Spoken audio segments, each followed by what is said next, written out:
Hey, everybody, it's the coach. This is the NFL on EA Sports. We're just about set to get started, and this ought to be a good one between the Pittsburgh Steelers and the Baltimore Ravens. With that, let's get up to M&T Bank Stadium in Baltimore.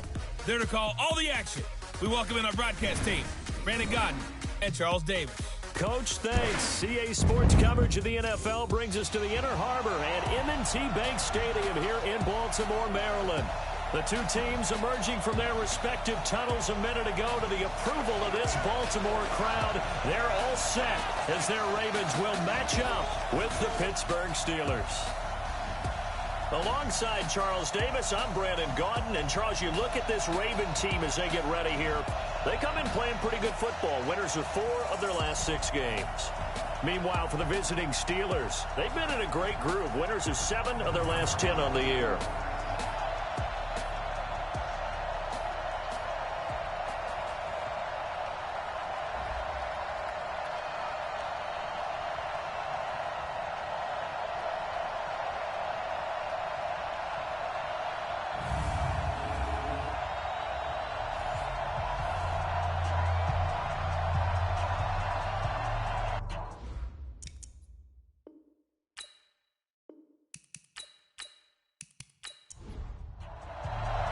Here we go. The final week of the NFL season. Week 17 is underway.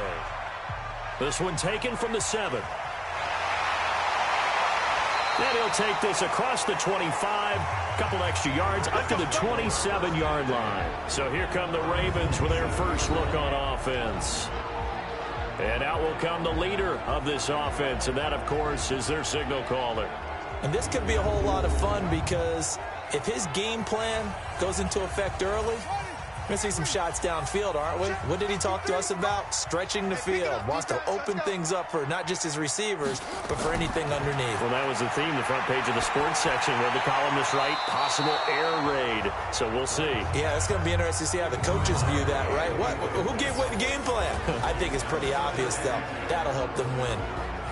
And this O-line, it is the lifeblood of the offense. They established the tone. Mean, nasty. The offense to feel confident. Off the play fake. Blake. Johnson's got it complete. And brought down, but not before reaching the 45-yard line. A big one there for the Ravens. It goes for 18.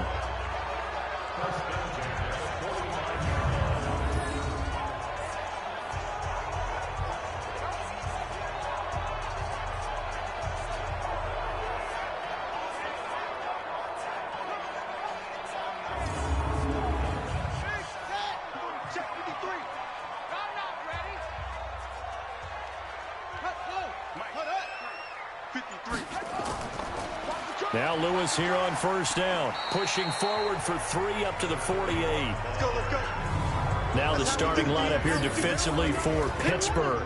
They're going to need to be strong against the run in this one. And stopping the run, that's been an issue for them all season long. Aren't you glad that you're not coaching the defense right now? I'm very glad. They said that they've seen it in doses, but very, very small doses. Yeah, you've got to be consistent. It's down in and down out, being able to play it, understand what you have to get done, and finally stop some people, put them on the ground. They try to throw on second down, but this one is incomplete. They head to the line facing a 3rd and 7 following the incompletion on second down.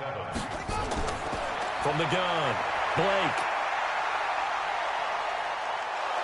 Pressure comes, and the Steelers take him down. Deshaun Hand coming in to drop him for a loss of 8, and it also brings up 4th. It always helps for a visiting team to come in and set the tone on defense. In fact, when we talked with them prior to the game, they said they wanted this home crowd to feel like they had to hide their valuables when they were in town. Well, the home crowd quiet now early. See if their offense can take over and get some points on the board.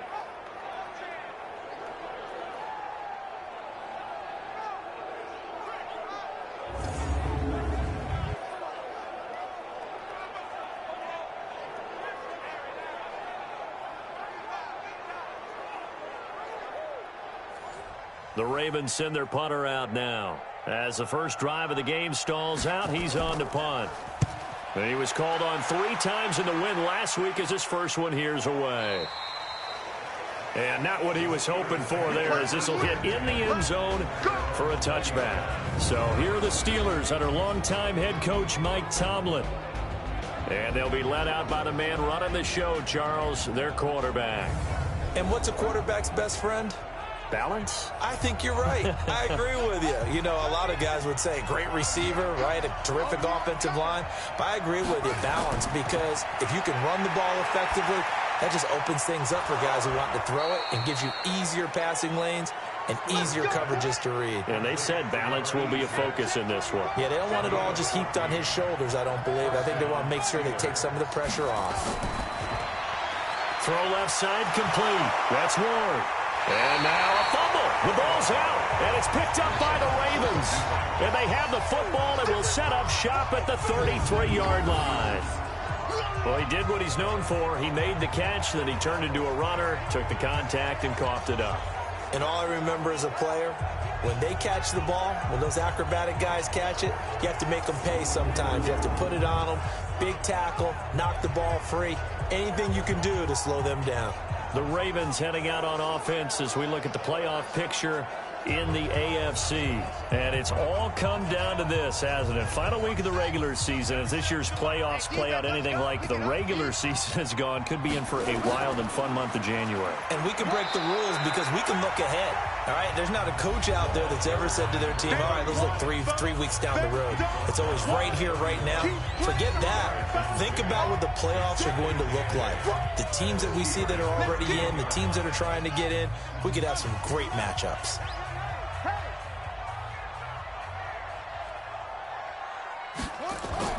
On second down, it's Lewis, and he is met quickly in the backfield. Down he goes, folded like a lawn chair. He'll wind up losing a yard on the play, and that's going to lead to a third down.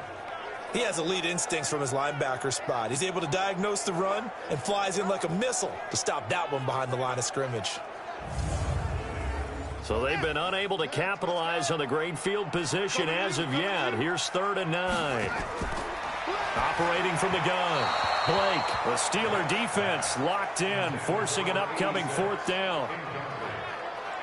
Before the game, they were running the route tree about as efficiently and effectively as we could have possibly imagined, but sometimes the passes just go awry. Yeah, let's face it, when you're running the route tree in pregame, you don't have defenders breathing down your neck. You don't have defensive backs making plays on the football.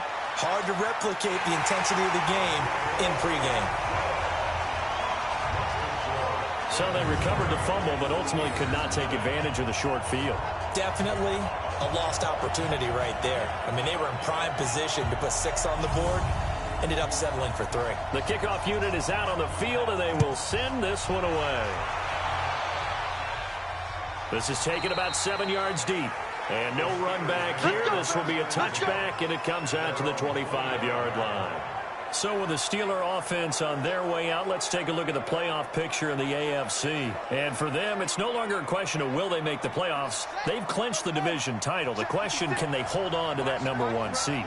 And this is where the mental fortitude comes to play, doesn't it? Because now you're not just the coach talking about it, this team talking about it to each other. Into a double team, and it's intercepted. Picked off near the 42, and he'll take it across midfield and down to the 48-yard line. Oh, and that's a nice job defensively to get a piece of the football. He's going to pop it into the air, and then it's the tip drill. And good concentration by him to react to it and pull in the interception.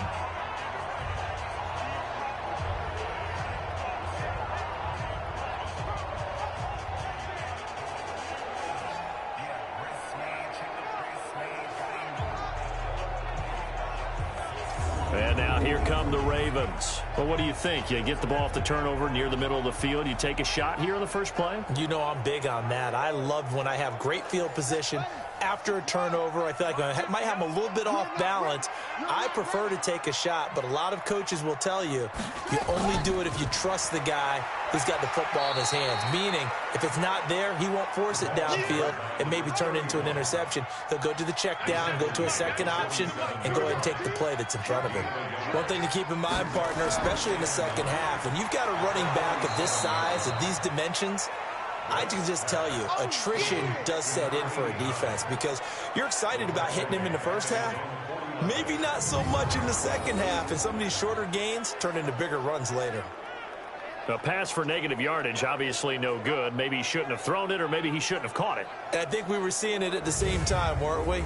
Maybe you let that one go, right? Because you can see the lost yardage about to develop, but that goes against every instinct of a receiver. They're taught to catch everything. So it's really hard to be mad at him and yell at him for trying to make that play. Open man is Taylor. He's got it. 33 yards that time. I know we love our jobs, and pretty much any play we see, we're pretty, excited about. But big plays, let's face it, that's what we absolutely live for. How about that one? That was great, and what our camera missed was the fist pump from the sideline after that catch. They're fired out. That's a big game.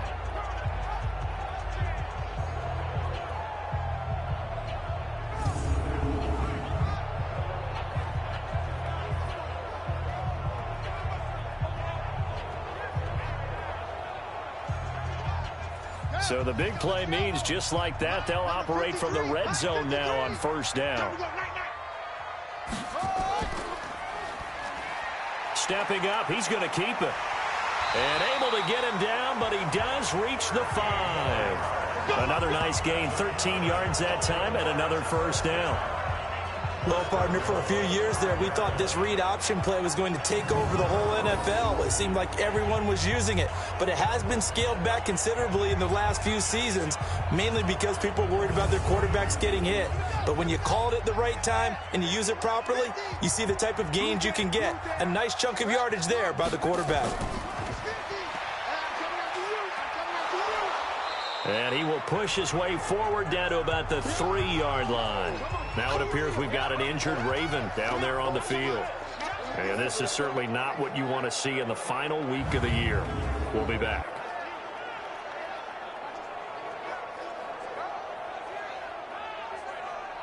Ready, break. They'll come out in the pistol. So the ball position now at the 3. Here's 2nd and goal. A second down run with Lewis. And he'll get in. Touchdown, Baltimore.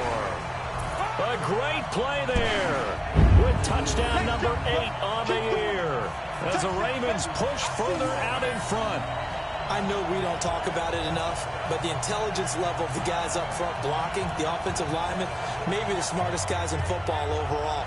Add in a little bit of athleticism and a whole lot of toughness, you got a lot to deal with, don't you? That's why the guys in the backfield get them really nice Christmas gifts, right? If they're smart, they do. Point after, right down the middle. And the lead grows to 10-0. That time a 6-play drive. And it ends with a 3-yard scoring run.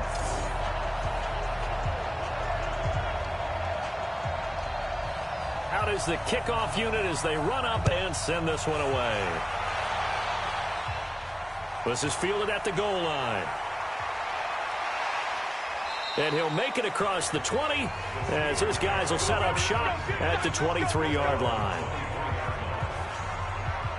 Out comes this field general once more, leading his offense back onto the field. And he'll need to find a way to shrug off the opening drive, if you can even call it a drive. One play and an interception, so he's got to forget that. I know that in today's football, we have a good number of coaches who don't look at time of possession the way that the old school guys did. But there's still a place for it. And I think that on this drive, after having thrown that interception, they're going to want to eat up a little bit more clock and run some offense and give their defense a little bit of a break. And the Buffet boys, the O-line, hopefully they're ready today. Listen, you got to feed them first.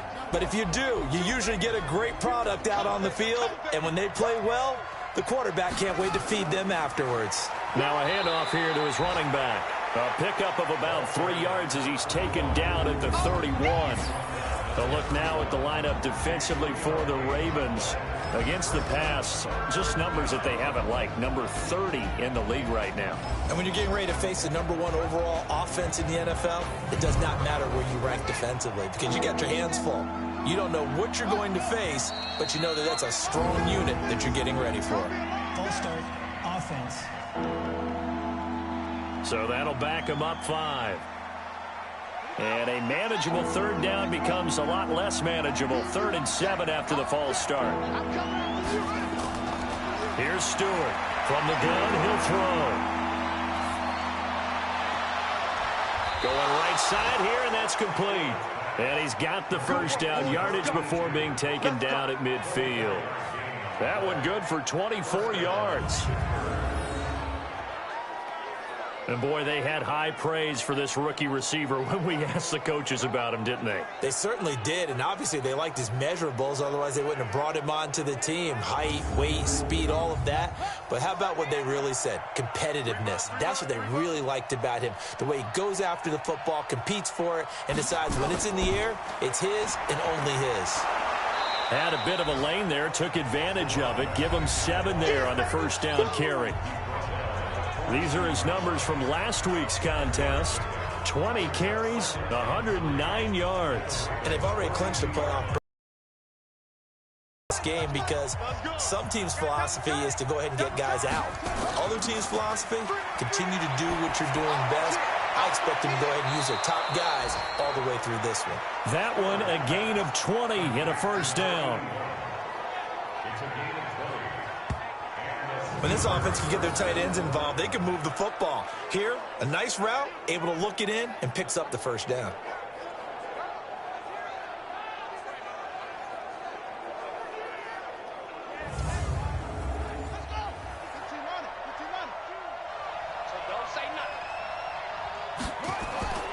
And to give this time to the tailback. And not much to speak of there. Maybe a yard down to the 20. Top 5 team in terms of points scored in the NFL. So when they're that high powered, you've got to find a way to hold them under 20. Because to me, that's the magic number. 20 points scored gives yourself you give yourself your best chance to win. So if they're up around 24, 28, 30, they could be in some trouble. And I think so, because then you turn it into a shootout, and that means your offense has to keep pace. So that flag will cost him 15. And it doesn't matter anymore how you get the face mask. Any part of it, that's going to be 15 yards. So now then the penalty's got him set up with a 1st and goal. I can't believe they let you play. I can't believe they even let you play. This is Bettis on the draw. And he'll do a nice job here just to fight his way back to the line of scrimmage. No gain on the play that time, and it sets up 2nd and goal.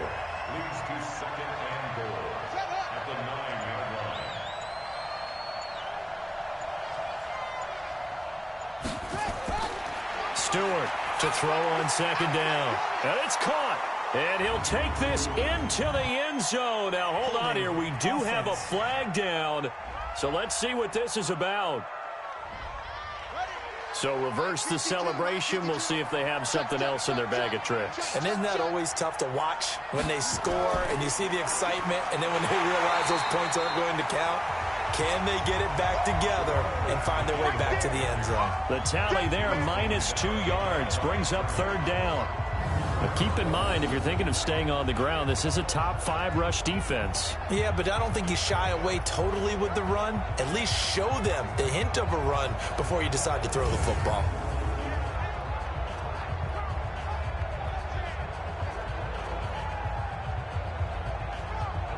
Now it's 3rd and goal.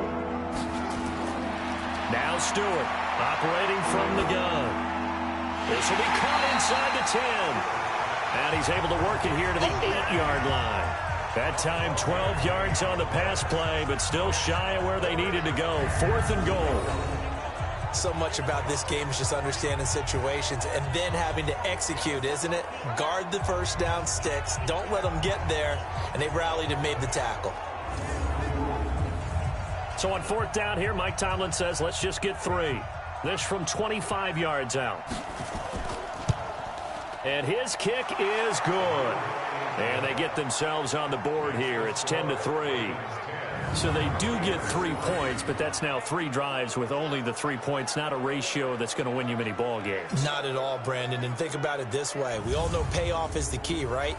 And wouldn't we love to have the concession on every T-shirt that's been printed in football that says finish on it? Because that's the mantra everywhere. Got to be able to finish drives, put points on the board. And not a bad return here. He gets it out to the 25-yard line. And now Baltimore gets set to take the field. And for them, a touchdown their last go-around. Obviously, they'll be hoping to do that again. And when you start plotting for this drive, when you start thinking to yourself, okay, what are we going to do? You don't go away from what you did before because that worked, but you have to be prepared for wrinkles and counters because you know they'll make some adjustments. A little jet sweep to start the drive. And he's upended after a gain of 2 out to the 27. They'll break the huddle, come up on 2nd and 8 at the 27-yard line. Now they'll run with Lewis. And he's going to get about 7 yards on that one, up to around the 33. You know what really fires up offensive linemen? When the guy that is carrying the ball behind them can create his own space and break a tackle along the way.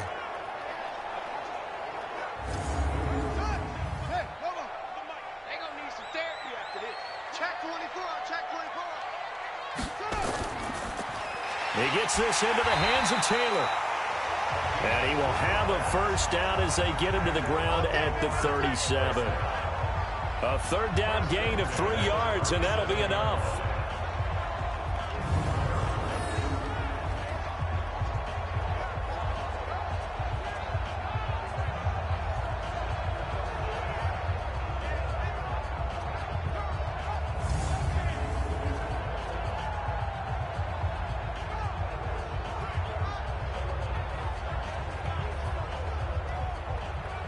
Line of scrimmage, the 37 on 1st and 10. From the gun, Blake. He finds Taylor, complete. And he'll be taken down across the 50 at the 45 and enemy territory. A big one there for the Ravens. It goes for 18. In so many ways, throwing the hitch route is actually one of the safer things an offense can do. Get the ball out to the receiver as fast as possible, hope he's got man-to-man coverage, and hope that his athleticism wins on the perimeter. Operating out of Steeler territory now. Here's 1st and 10 at the 45-yard line. This is Lewis. And he's corralled, but not before getting it inside the 35. 10 yards there, good enough for a Raven first down. And that's the big fella's MO right there. Running through tackles, keeping the sticks moving forward. This defense, if you don't bring 11 guys to the ball to try and get him on the ground, he's going to keep making runs like that. I feel the press box shaking every time he touches the rock.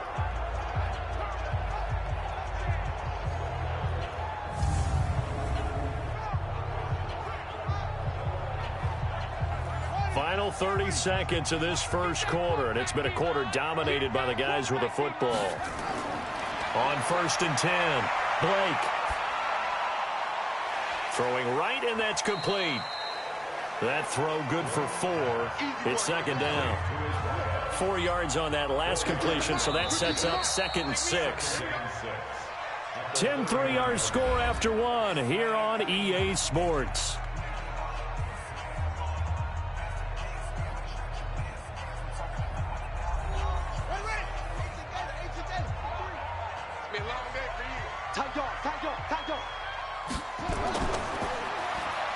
And he went nowhere. Well, he went backwards, back to the 33. The 2nd down play results in a loss of 2 yards. If you're a selfish player and you're throwing the ball, you're cool with the completion.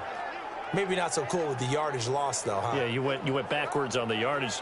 Hey, it kind of works like a sack for the defense there. Yeah, it's a really big play for them, right? Able to figure it out, sniff it out, and finish it off. Alert 3, alert 3, alert 3. On 3rd down, Blake. Oh, he's got a man wide open, complete. And they move this all the way down to the 9. They're able to convert on 3rd down, and that sets up a 1st and goal. I think it all came together there. In-breaking route, drove it with excellent pace. Money throw right there to move the sticks.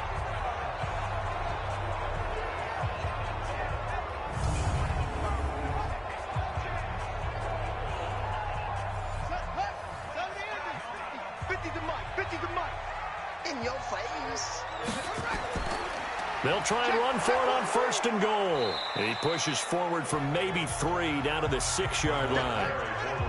The 6-yard line, the line of scrimmage on 2nd and goal. 2nd and 6. To the end zone, but it's incomplete. This has been a long drive. You got to figure a field goal would be a letdown. Can they convert now on 3rd and goal? Looking to throw. Blake. And that is incomplete.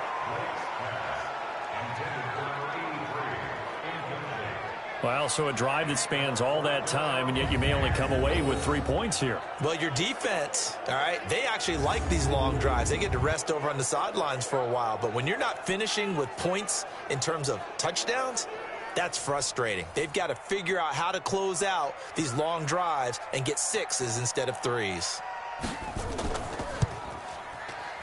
And his kick is right there. It's good. And they will stretch their lead to 10 now at 13-3. A dozen plays on that drive that ends with the field goal. Let's go ahead and break out some of the old chestnuts here, right, partner? Keep the ball in front, rally to it, and make the tackle, right? No big plays given up, no balls over your head. Bend, don't break. Hold on. Chestnuts? You like Come that on. one? What does that mean, break out? That just because you break chestnuts? I'm not sure about that, but I'm just going with why they said that. I have no idea. 13 games going on here in this final Sunday of 2019, the final Sunday of the regular season. 3 more games still to come following us. Raiders, Broncos, Cards, Rams, and Niners, Seahawks. And then we'll know the 12 teams who will continue on into the playoffs starting next Saturday here on EA Sports. They'll run it now out of the gun. And they'll get 8 out of this before being stopped at the 28. Line of scrimmage, the 28 now as they come up on 2nd and a couple. Quick hitter here, it's complete. And they'll take him down at the 31-yard line. Line of scrimmage, the 31 now on 1st and 10. And they'll go ground game here with a tailback. And he'll be limited to a short gain up to about the 34-yard line. 3 yards on the pickup there, and it'll be 2nd down. A run right side, it's Bettis. And he'll be taken down, but not before he gets into enemy territory. 19 yards the pickup there. Move the chains. They're making it look easy out there. Another 1st down. So far on this drive, let me do this little bit of math here. 4 plays, 3 first downs. That's a pretty good recipe for success.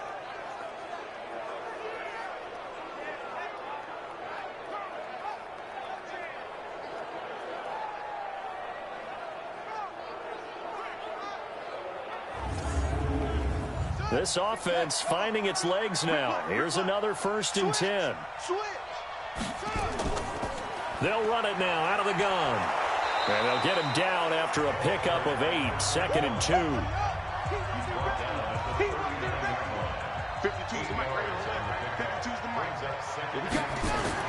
Off the bootleg. Stewart. And that'll be incomplete. Took a pretty good shot as he tried to pull that one in. Couldn't hang on. 3rd down. So 3rd and 2, this quite possibly 4-down territory, though, if they're stopped. And he gets it to the 32, good enough for a 1st down. Well, partner, what do you think? Might have been 4-down territory if they didn't pick it up, but... Yeah, it's a moot point now. I was curious, though, if they didn't get it there, would they have gone for it? I guess we'll never know. Yeah, we didn't have to make that call, but I have a feeling both of us would have said, go for it.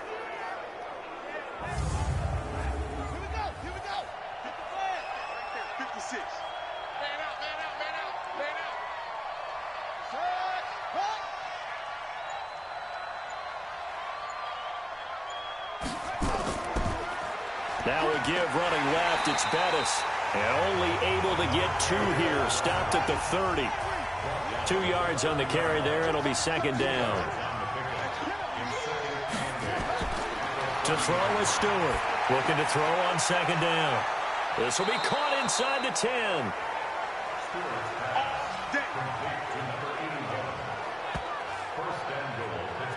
Partner, it's a lot of fun watching the NFL now, isn't it? Because when the big fella runs routes, it used to be when we were kids, he'd run about 3 different routes, and that was it.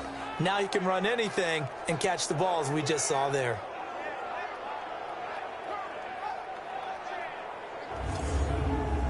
First and goal, and they got to be thinking a chance to get right back into this football game. Operating from the gun. Stewart toward the pylon, caught. And just shy of the goal line as he's out of bounds right at the 1. That's good for a gain of 6, second and goal.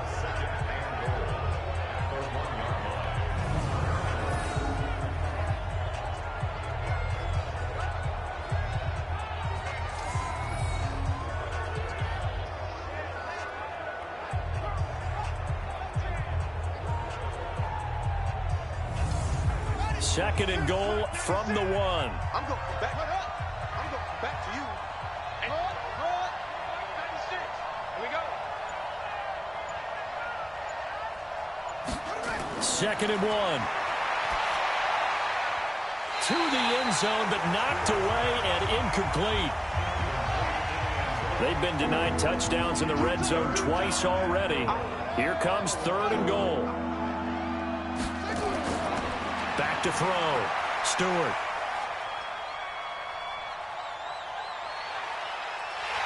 Feeling the pressure here and taken down. A sack back at the 7.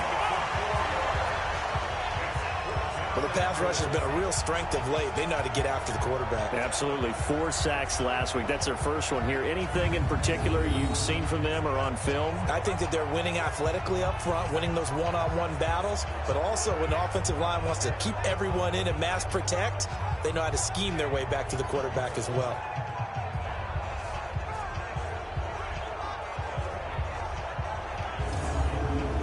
So out comes a field goal team now for the second time here today.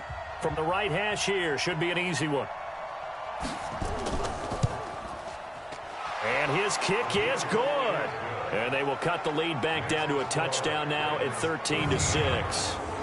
So they get 3, certainly hoping for 6 after a 13-play drive. So you console yourself on defense by saying you did your job, right? If they go 13 plays, you only give up a field goal, you did a nice job there. But here's the other part. 13 plays, you don't force any mistakes, you don't take the ball away. Maybe that's the way they should look at it. And no run back here. This will be a touchback, and it comes out to the 25-yard line. And the Ravens taking the field. And they had 3 points last time, but they didn't want 3 points because they were well within range of scoring a touchdown. We'll see if they can do better now. I'm with you on that one. Let's just go ahead and be frank about the whole thing. The only one happy about the 3-point? The kicker. Exactly. He put it through the post. That's going to help him at contract time. But that offense, they're thinking, let's get in the end zone this time. I don't know if that helped him at contract time. You could have kicked that one through. I don't know about that. I don't know about that. Super toe.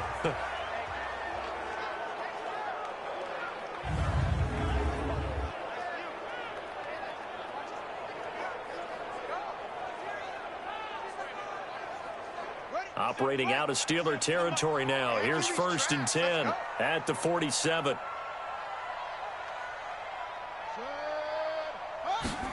They go jet sweep. This is Taylor. Well, the result here, a pickup of 8. Leaves him with 2 to go on second down.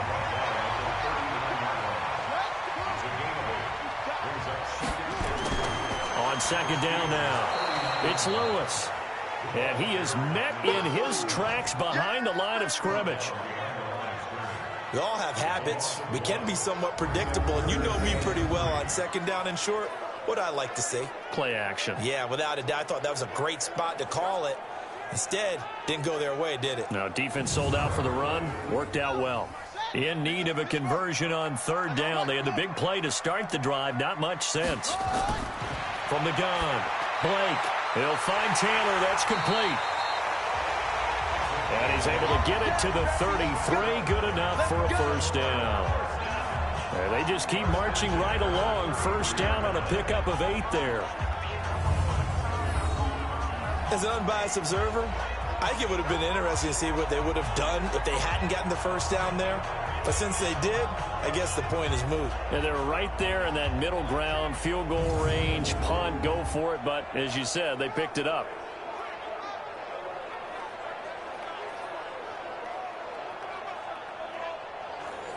So they'll come up 1st and 10 now from the 33.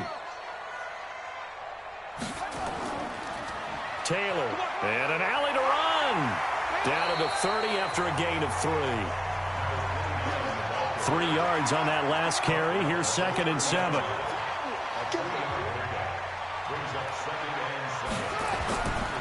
They run the counter. It's Taylor. And running room scarce here. He's going to be stopped in his tracks at the line of scrimmage. No gain on the play, and it's going to bring up a 3rd down. The Ravens on 3rd down. They've hit 4 of 7. This is 3rd and 7. Operating from the gun, Blake. And that is incomplete.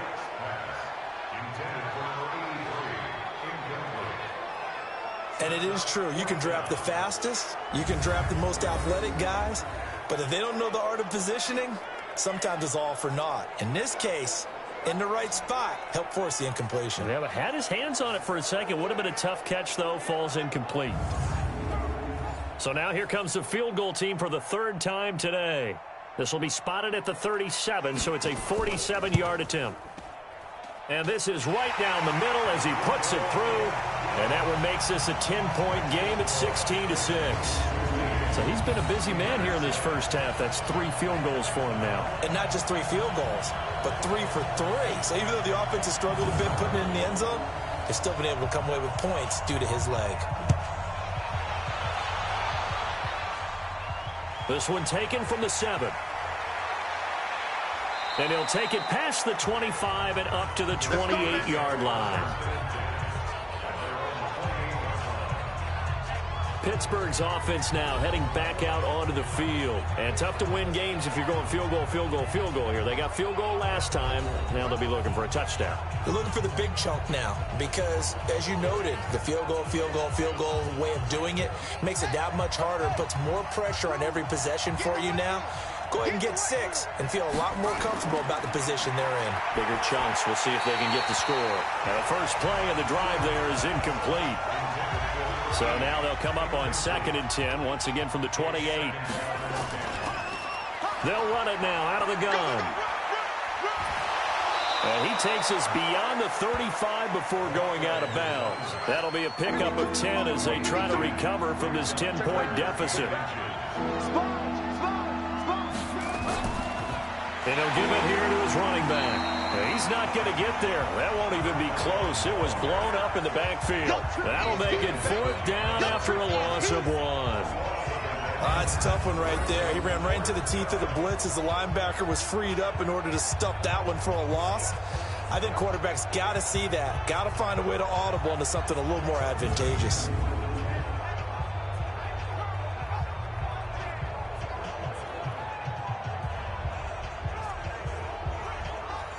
The Steelers send out their punter now as he's on to punt for the first time this afternoon. And the win last week punted 4 times as this one's away. And this is going to hit the goal line and continue on into the end zone for a touchback. There again is the running back as he trots onto the field. A good job in the passing game, decent job in the running game, but really they've been more effective through the air. We'll see if that shifts at all as this goes on. Thus far, it feels like they're calling this game in reverse. Normally you run to set up the pass. Here it feels like they're passing, hoping to set up the run and be more effective later on in the game. Yeah, you can do it both ways. We usually talk about it in the reverse, however. No doubt about it. It's a loss of a yard there, and now 2nd down. Perfectly designed blitz right there. They took that one from the grease board to the field because they were able to free up their linebacker to get into the backfield and spill the play. After the loss to start out, here's 2nd and 11.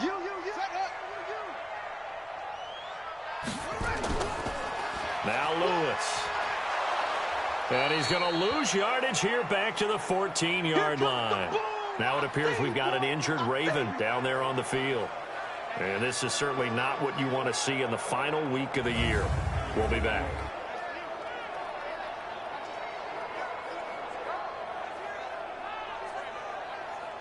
So time to start going in the other direction as they come up now 3rd and long. Looking to throw. Blake. Oh, it's a screen pass. That's complete. They pick up 10, but it'll still lead to a 4th down.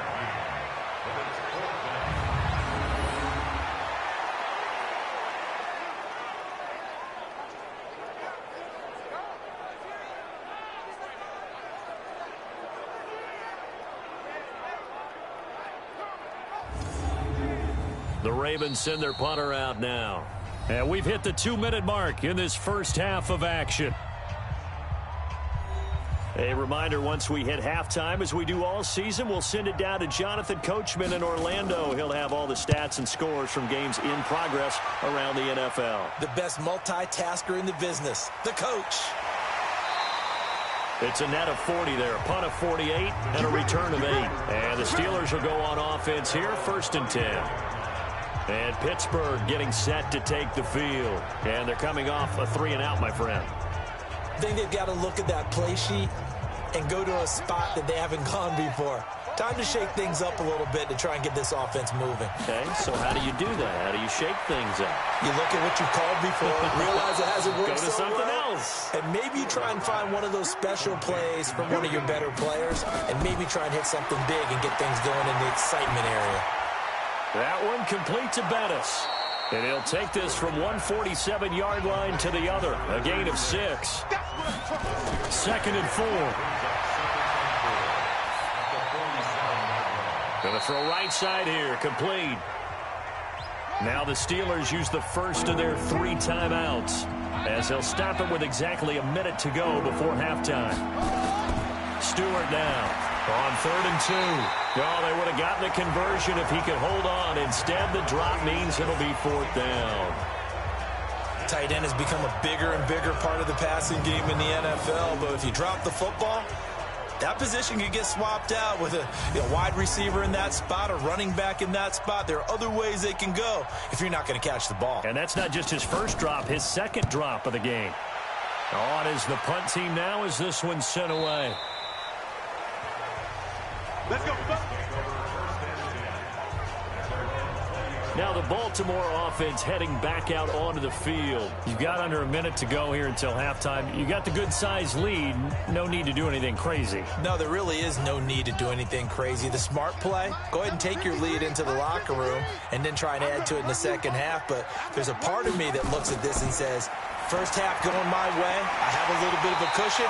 Let's go ahead and try and extend things. If you've got some good plays drawn up, you might want to think about them right here. Now the Ravens going to use one of their timeouts, as the clock's going to stop with 47 seconds to go in half number 1.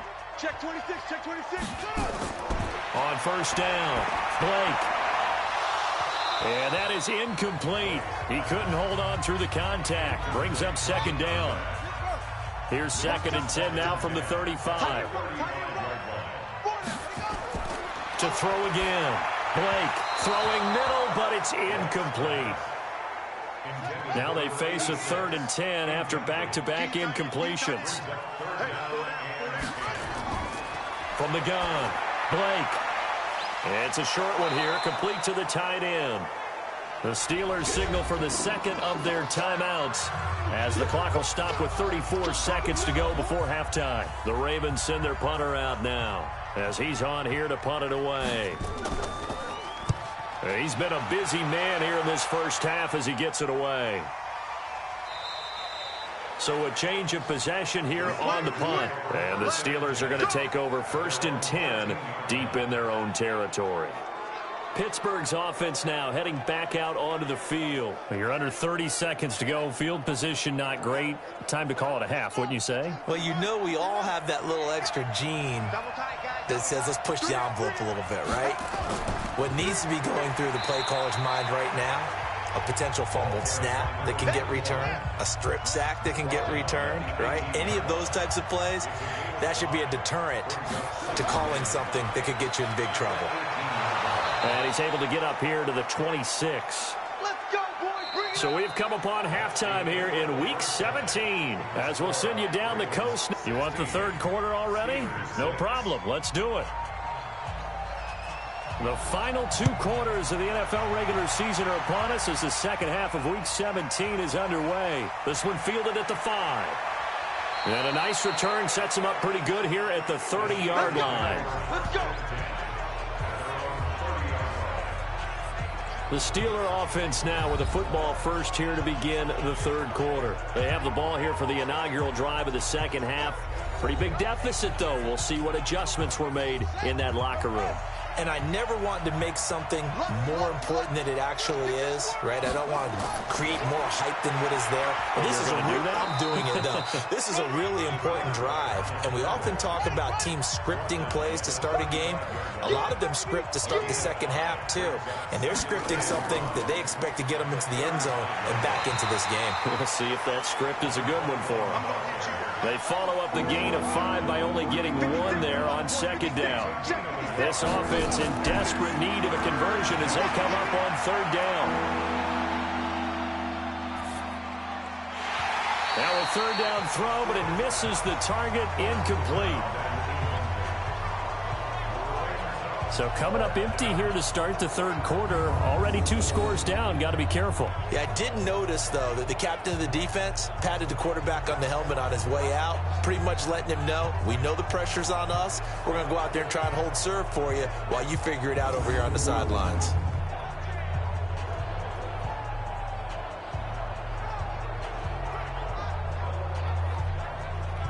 The Steelers send out their punter now as he's on to kick it away. 46 on his first kick. This one in that neighborhood as well. You rarely call your punter a weapon, but he certainly was there. How about that? Pinning him down at the 1-yard line and helping out the defense in a big way. I'm telling you what, if I'm a defensive coordinator, I might be thinking safety right now. The Ravens offense getting ready now for their first possession of the second half. This crew have the lead. You've been controlling the game, but why put them in a tougher spot? You want to... Oh, and he's not going to make it out of the end zone. The push too strong, and that'll be a safety. Well, I think you can go ahead and give your punter an assist on that one. Pinned him deep, and the defense comes through with 2 points. You're exactly right, partner. This was all set up by a great punt, and if the ball goes in the end zone, this never happens. So great call. Give the punt team and the punter some love. And remember, following the safety, you give the football up as well, and they free kick it from the 20 now. Let's go.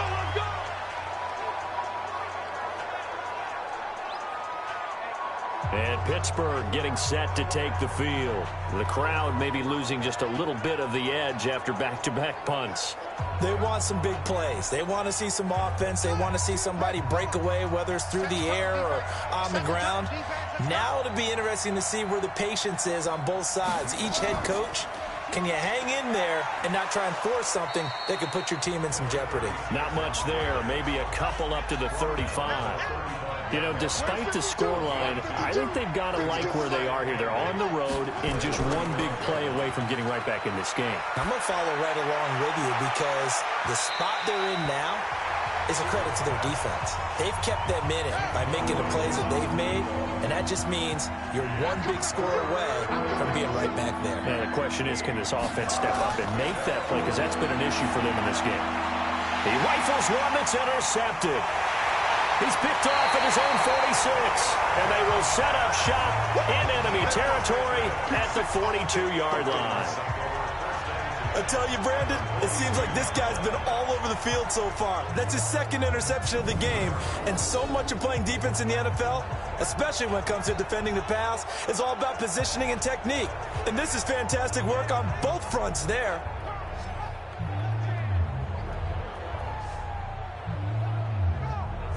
And now Baltimore gets set to take the field. And last time they surrendered the safety, we know they don't want to do that again.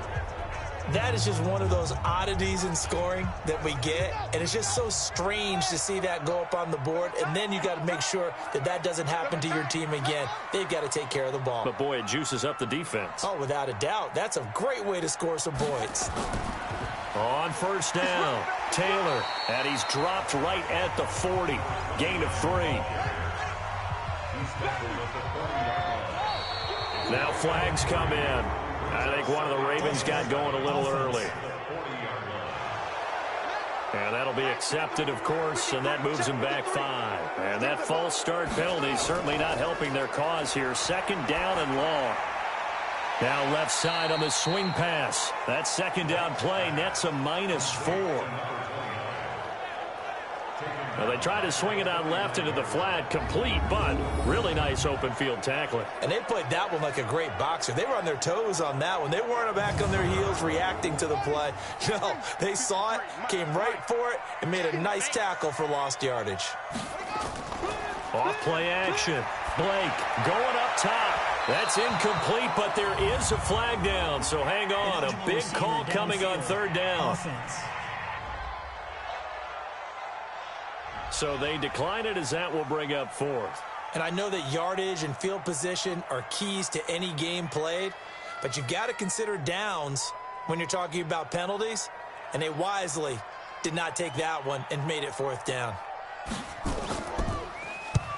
And the punt team on now as this one's sent away. And no return here. Where will they spot it? They say just outside the 20-yard line. Pittsburgh's offense now heading back out onto the field. And following the interception, just any interception, are you a little bit more cautious when you start that next drive, or no, you just throw that out the window? I think you are. I don't think that there's any way you can run back out there and go, totally didn't affect me. Let's just go ahead and be loose with the football again. You're going to take care of it, but you have to be careful about being too cautious because now you can't run any offense at all. Still want to attack. We'll see how they attack them here. Anytime you call an inside running play, you just know there should be a lot of congestion there. You're counting on your offensive line to take control of the line of scrimmage. That didn't happen in this case, and that play got bottled up. So the opening play of the drive goes backwards. Now they'll come up on 2nd and 12. Here we go on 2nd and 12. And Stewart lost the football. It's loose. And it's picked up by the Ravens. And this is going to be brought back for a Baltimore touchdown. The offense, they've had some sloppy moments. Sloppy there again on that one, and it could be the backbreaker. From a defensive perspective, if the offense is going to be sloppy, you've got to take advantage of that, and that's what they've done all game long.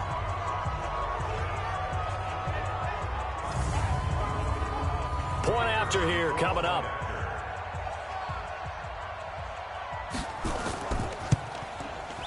And the lead is up to 15 now.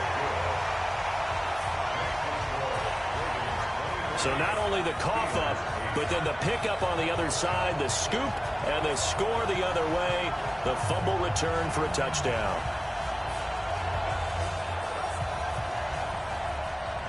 And you can bet they're preaching 2 hands on the ball here as the kick's away following that fumble return. This will be taken in at the 1. And not a bad return here. He gets it out to the 25-yard line. Now on the return here, we've got an injured player down there. And this is certainly not what you want to see in the final week of the year. We'll be back.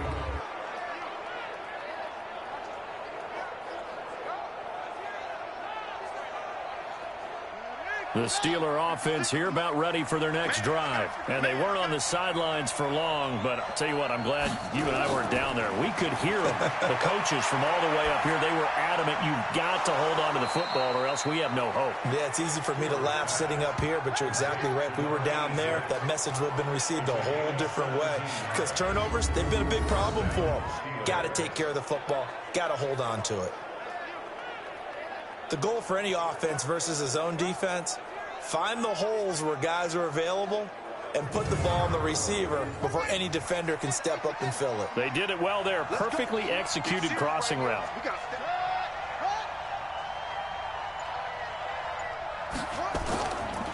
Now a handoff here to his running back. Credit him with a 1-yard gain there to make it 2nd and 9.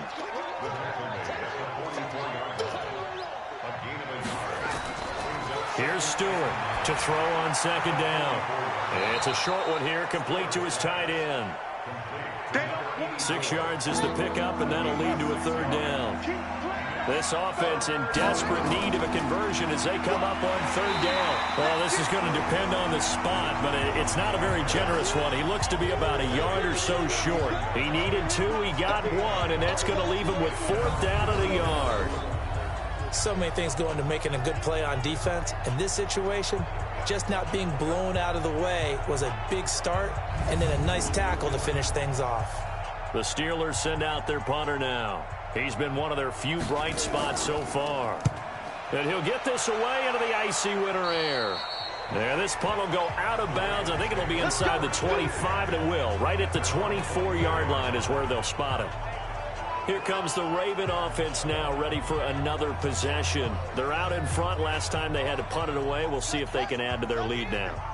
They don't want to go out and punt it away again. This team now wants to get a cushion, put people away. They want to run their offense and have it end up in the end zone. Well, pretty good results here on the first down run as he takes this forward for about 6. It's a 6-yard gain on the ground, and that'll make it 2nd and 4.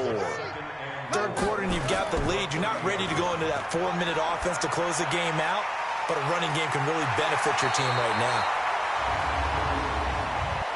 Personal foul, roughing the passer, defense. Well, we looked at each other right away. We knew that flag was coming out. And I always enjoy the conversation post because officials always tell you, I don't want to throw. And he coughed it up, and it looks like Steeler football. It is. Yeah, baby. Yeah, baby. We got it. The psychology of the game never ceases to amaze me because you would think there would never be a fumble from what we hear from coaches all the time, right? And how much they practice not fumbling. Practice it, preach it, talk about it all the time. You would think no one would ever turn it over. Yet they are humans out there running around, and we just saw another one. Opportunistic by the defense. And Pittsburgh getting set to take the field. These guys had to punt their last possession, and that's become too familiar of a refrain. Too many of these drives just wound up going nowhere. Well, you know how in baseball, when the pitcher gets a base hit and he's on base, they bring his jacket out to him to keep him warm? A lot of times the punter goes to the sideline, puts on sweatpants or a wrap over his leg to keep it warm. He might need a massage from the trainer right now from all the work he's getting. 2nd and 2. Now he'll dump it underneath to his running back, complete. And he's able to take this one up to the 35-yard line. 6 yards to pick up, and that's a first down. Stewart on first down. That was a pretty fair. Nowhere to escape, and he goes down. Great job defensively. I think he was trying to go through his progressions, find someone to get rid of the football. Before he knew it, he was on his back. So that just brings us right back to what you said in the beginning. A great job defensively. Nowhere to go with the football. That led to the sack.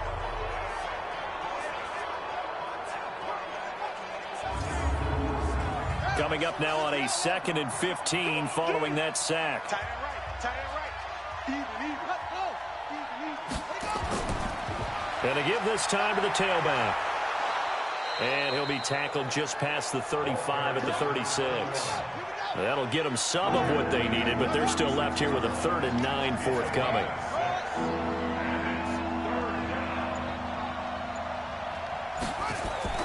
Now Stewart to throw on 3rd down. And he's going to find his man out of the backfield. That's complete. And they're going to have this across midfield and inside the 45. A good pickup there of 20 yards. You know I'm going to lean towards the defender, right? You know I'm going to do that. I know. That's a tough situation for him as I see it. But the truth of the matter is, that ball was not streaking towards him. Had a little arc on it. He's got to find a way to get his head around and make a play on the football. And he'll be brought down. Oh, that's a face mask. Certainly looked like it. Indeed, here come the flags. Defense. Officials so cognizant of that call nowadays, but that one looked pretty easy. Yeah, you're right. They took out of their hands having to wonder whether it's a 5-yard or a 15-yard, inadvertent or not. Now, it's a lot easier. You see it, you call it. And now it's 1st and 10. A big mistake, especially when you factor in the personal foul yardage.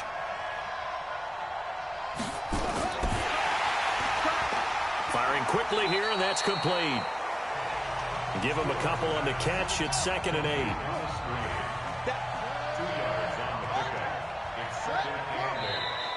And now whistles and a flag, and I think we got a jump here. Encroachment, defense. A free 5 yards as the defense jumps. I know it's an anticipation game for them, but it's also a reaction game. and they reacted poorly on that one. So after the penalty, here's 2nd and 3.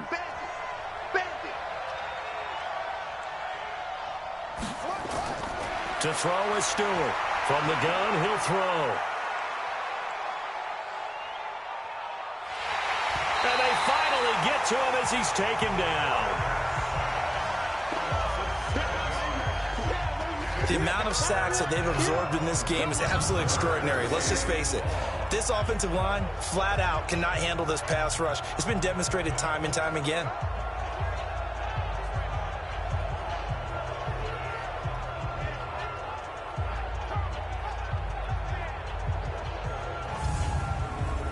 This offense in desperate need of a conversion as they come up on 3rd down.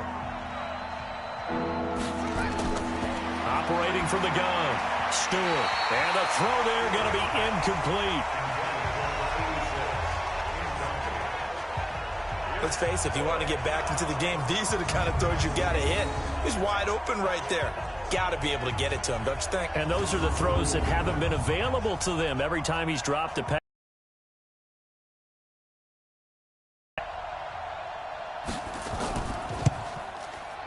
And his kick is indeed good. And high fives for that one as that drive ends in 3.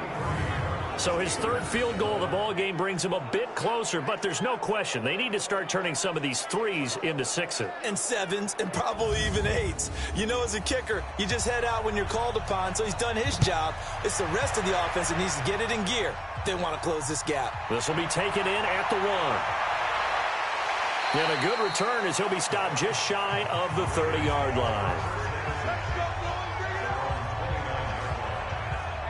Now the Baltimore offense heading back out onto the field. And last time, the fumble, the turnover. Now they still have the lead, but I don't think coaches care. The turnovers will bother them no matter what the scoreboard says. That's the relief that you still have the lead, but coaches look at what if and what it should be. Turning the ball over when they get a chance to score more points and increase the lead, that's what's going to affect them. And they're also thinking to future weeks, maybe when the game's closer, right? No doubt about it. You want to clean up everything. Let's just be honest about it. They want everything to be perfect at all times. They don't want to give up anything that's going to hurt their team.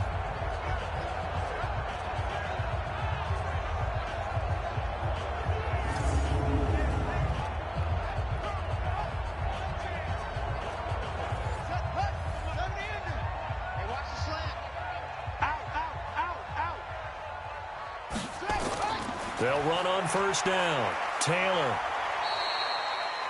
Give him 3 on 1st down. It'll set up a 2nd and 7.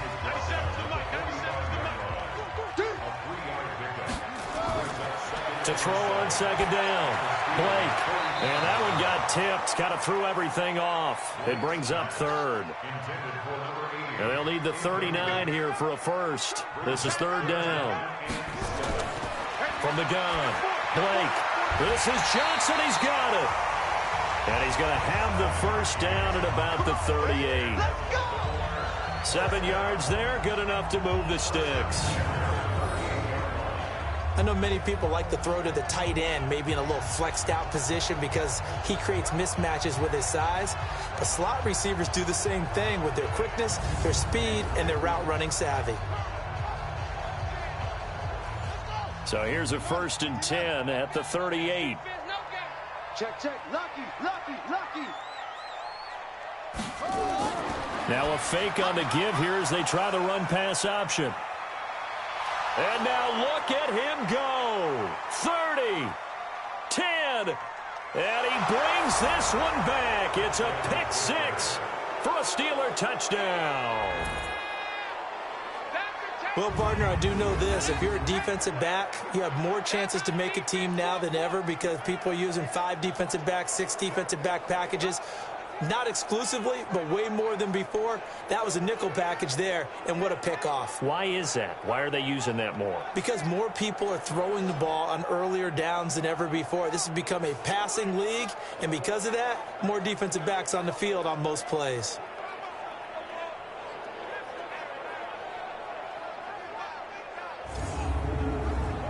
Now the try here for the extra point.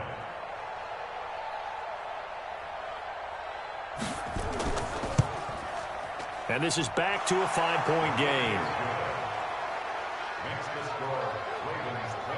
A heck of a play there defensively, getting the interception, navigating his way into the end zone for the touchdown.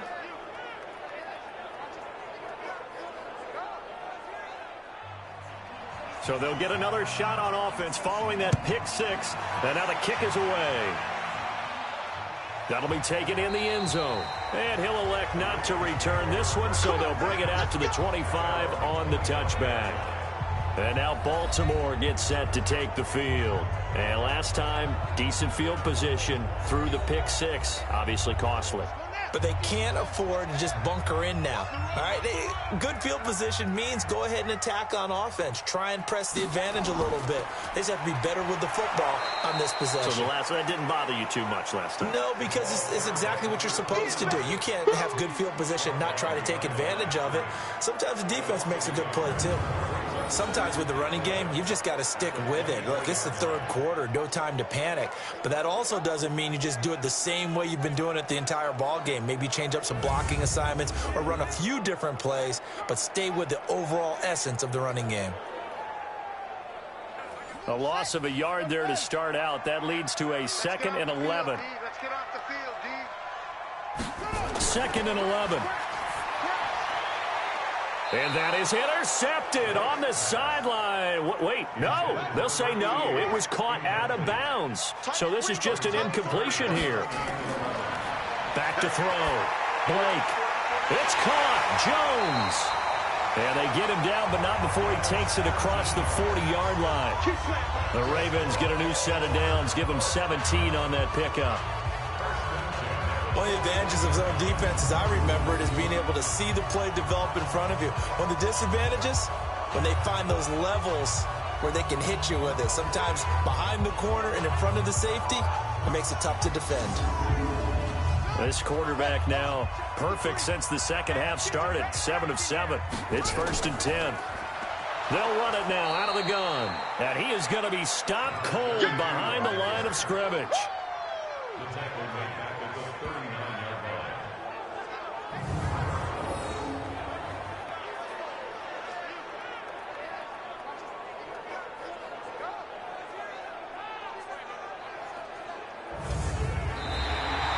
And as they come to the line, they will not be able to get off another play as time has run out on this third quarter. We'll return with more after this. You're watching the NFL on EA Sports.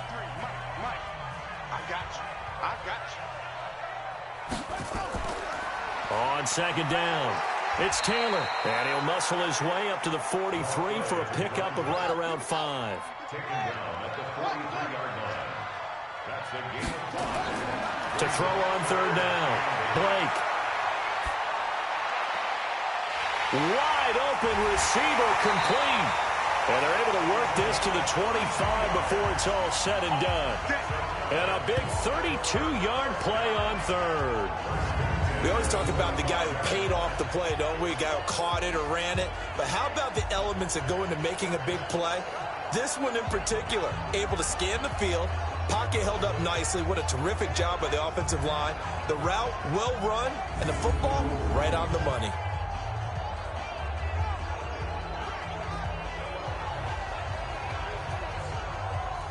Operating out of Steeler territory now. Here's 1st and 10 at the 25-yard line. Kill. Encroachment, defense. And the movement there coming from the middle of the line. And you understand he wants to get off the ball quickly, but the ball's right in front of him. He has to watch it move first. So a 1st and 5 now after the 5-yard penalty from the neutral zone infraction. Inside the red zone here. They'll look to throw. He completes it to Jones. And stopped a few yards shy of the goal line at the 3. Big chunks of yardage the last few plays, and the Ravens have another 1st down. These guys are running offense like you drive. The pedal is down, stomped down. How about that? Back-to-back completions. They are rolling. So much for being conservative and running that football.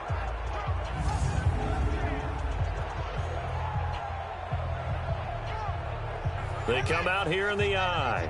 So 1st and goal, 6 points here would go a long way toward wrapping this one up. They'll try to run this one in. And that play going absolutely nowhere as he's belted before he could get out of the backfield. They'll wind up losing 3 yards here. And that'll make it 2nd and goal. That's a from the offense. Countered it with extra linebackers who brought a little bit of speed and heft and able to really make a big-time play for their defense. This drive's taken more than 3 minutes off the clock already as they come up on 2nd down. Looking to throw. Blake looking end zone, but it's incomplete. This has been a long drive. You got to figure a field goal would be a letdown. Can they convert now on 3rd and goal? Operating from the gun. Blake toward the end zone, but that's going to wind up incomplete. So decision time now because a field goal keeps it a 1-score game. What are you thinking? Well, I'm looking at the down and distance, and that's where the issue comes in. It's not short enough that it's a no-brainer and you go for it. You have to analyze this one. To me, you take the field goal, take the points. I don't think you want to risk coming away with nothing. And this one is right through. And that'll push the lead up to 8. But from a defensive perspective, though, I think maybe they're saying, hey, we did what we needed to do, kept this a 1-score game. Yeah, without a doubt, because they were able to bleed some time off the clock, right? Put themselves in a good position, but it's not out of reach yet, okay? Being able to hold them to a field goal means that they do have a chance to come back and win this game. That's fielded in the end zone. And no run back here. This will be a touchback, and it comes out to the 25-yard line. Charles, this one not over, certainly, but you set the magic number earlier in this game at 20 points, said that they would need to hold them right around that marker under it. What are you seeing here? Well, that number is still in play because we said, okay, 20 or under gives them a chance to win. Right on pace for being in that range. And guess what? They've got a shot. The throw right side is complete here on the first play of the drive. And he'll be taken down, but not before they work it across midfield. The catch and run pays off for 29 yards. Well, for teams that like to play man coverage, running corner routes can be tough on them because of the ability of getting into it. Sometimes you're squaring it off. Sometimes you're just rounding it. Sometimes there's a fake. Sometimes there's not. That makes it very, very difficult for a DB to stay with it.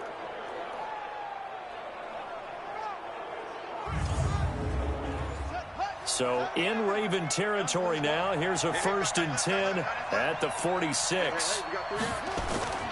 Stewart now. Operating from the gun. Got a man on the right sideline. That's Ward. A good pickup there, 26 yards.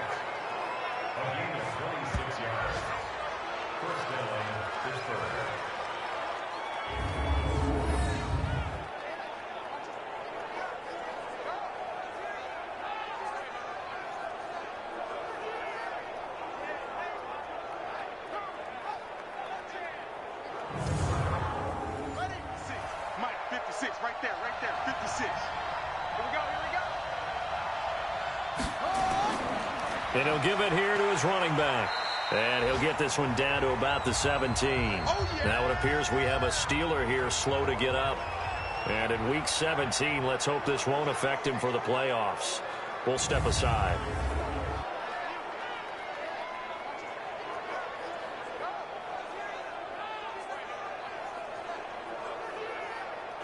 The last run got 3. Now here's 2nd and 7. Go. Go. Now a handoff here to his running back. And forget about finding a lane. He barely had time to look up before he was planted in the backfield. I know when I was a kid, I always got real excited when I saw those lateral type runs. But the best backs that made it happen, they put a foot in the ground and just go. That didn't happen there. That play got swallowed up. Big play coming up. Here's 3rd and 10. I would expect to see some pressure here. And the blitz does come.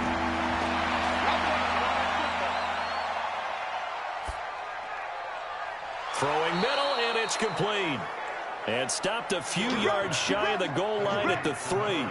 They're able to convert on 3rd down, and that sets up a 1st and goal. So they did not bring pressure, and turns out probably a bad idea. Yeah, he had time to stand in the pocket and deliver a strike. So I'm wondering if they're going to note that, and next time just go ahead and bring that pressure. First and goal, a touchdown and a two-point conversion here are musts. They'll try to run this one in. And he'll be brought down somewhat awkwardly here, and a late flag as well. I think this one's going to be a face mask. Well, when you're leading in the fourth quarter, that's not the penalty you want. Not at all, and now your discipline comes into question. Having poise this stage of the game, you can't have those kind of plays. So the ball's moved to about the 1 after the penalty, first and goal. Here's Stewart. From the gun, he'll throw. Got his man, it's caught for a Steelers touchdown. A 1-yard touchdown reception as they now sit just a 2-point conversion away from tying this game up in the fourth quarter. There was no going through the progressions on that touchdown pass. Yeah, nor was it necessary. His receiver won that route early, presented himself. No reason to wait. Go ahead and put it on him and score a touchdown. Here we go now as we get set for a big 2-point conversion. From the gun, Stewart. To the goal line, but it's incomplete. And the failure to convert and tie the game. Now the pressure shifts back to the defense. But I think it was the right play. I think it was the right call to try and tie the game there. Kick an extra point, you're still down 1. What's the sense? I like what they did.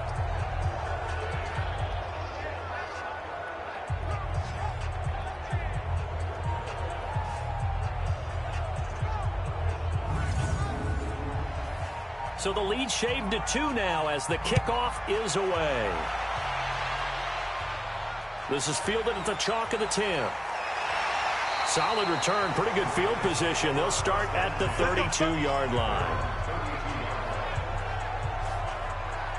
Now the Baltimore offense heading back out onto the field. And last time they got 3 points, but it was a chip shot field goal. And when you go to the sideline after a chip shot field goal, maybe the offense not too happy. It's a balancing act, isn't it? Because you're exactly right. They're none too pleased that they didn't punch it in for 6 points. But they also have to remember they did put points on the board. 3 points is 3 points. And in this league, you take points when you can get them. Not easily done. And they'll get it up just short of the 45 at the 44.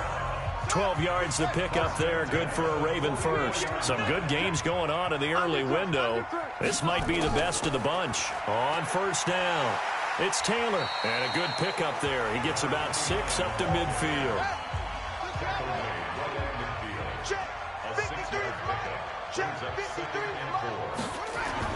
From the midfield strike, they'll look to throw. He dumps it underneath for Taylor. And they'll get him down as he's inside the 40. And they're going to have themselves another first down as the tackle's made at the Steelers' 38-yard line. He's having a big game through the air, and sometimes those smart decisions just dump it off. That's how you continue to have big games through the air. I agree totally. That's a great analogy, a great way to put it, because he doesn't get too greedy where everything has to be pushed downfield, trying to create big plays that aren't there. You dump it off and take that nice gain, and things add up, and now you have the kind of game he's having.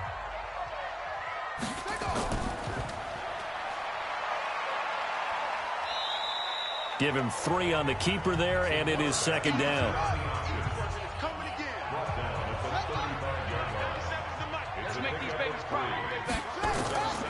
On second down now, it's Taylor. A pickup of about 3 yards as he's taken down at the 31. 53, check 53. From the gun on third down, Blake. Complete. It's Johnson. And all the way in for the Ravens touchdown. In for the score as the Ravens push further out in front. And there they got him the ball. Just get it to him, let him do the rest. You know, he probably said that to his quarterback as he broke the huddle. I like the play call. Just get it to me. I'll take care of the rest of it. Helping out his rack, right? RAC. Run after catch, and he loves that, and he's going to carry that in at contract time. Out comes the kicking team here for the extra point. And that makes it a 9-point game. A drive that time of 6 plays, and it's capped off by the Baltimore score.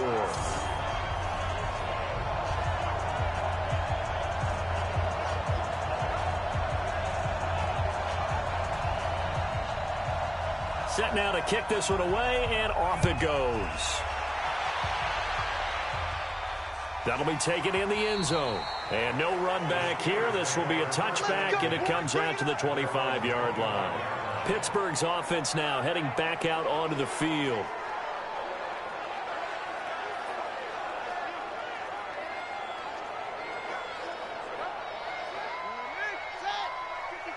Here we go.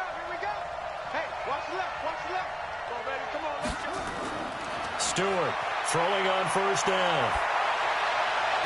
And that is caught on the right sideline, but out of bounds, says the line judge. The throw took him a little too far. It's second down.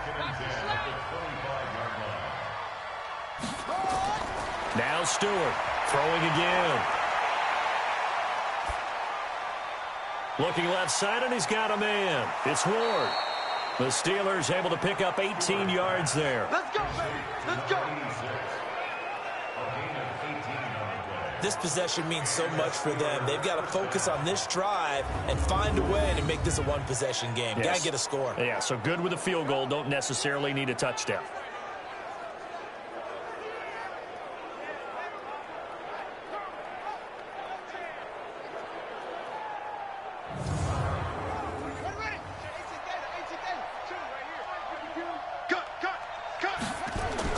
To throw is Stewart on 1st and 10. And now he'll tuck it and run. And he's going to get a solid gain of 9 before being brought down. Second and right at a yard.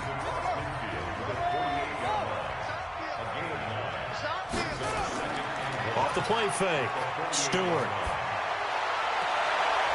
And he finds a man with a crossing route. That's it, baby. We don't work. And with that last play, he's now up over that 300-yard mark. And in today's NFL, it almost feels routine. And I hate that when you talk about a 300-yard passing game. To me, 300 yards still signifies excellence, and he's achieved that in this performance.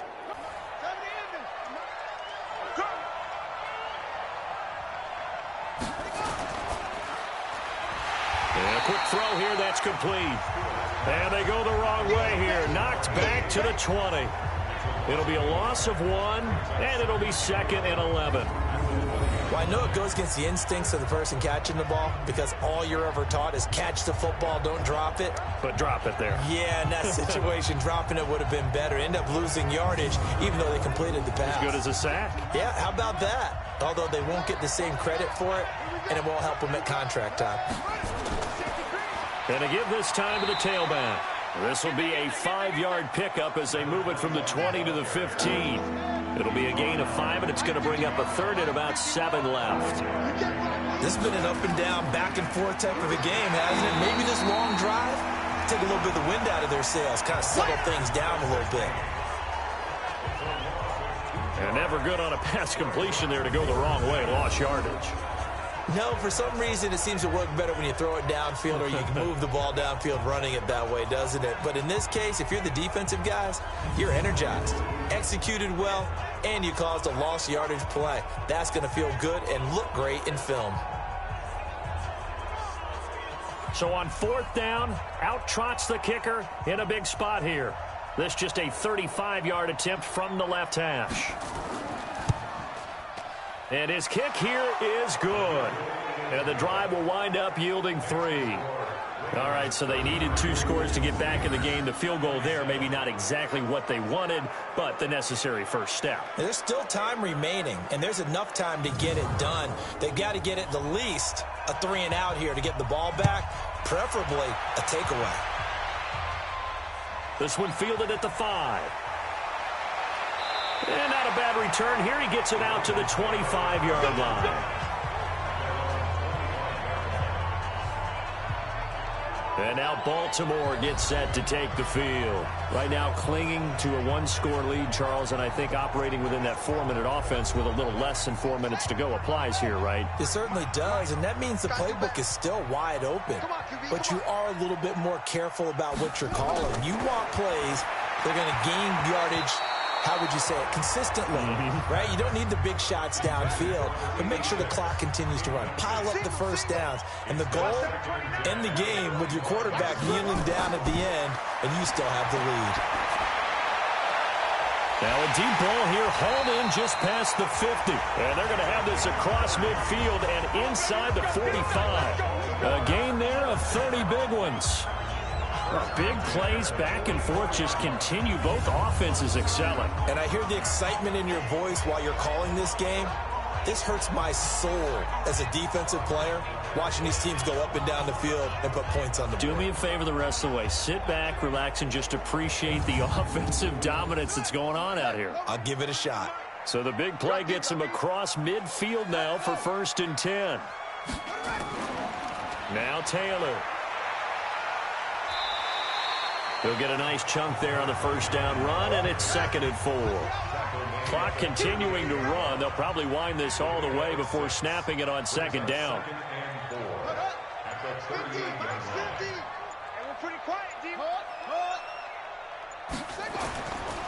Back to throw.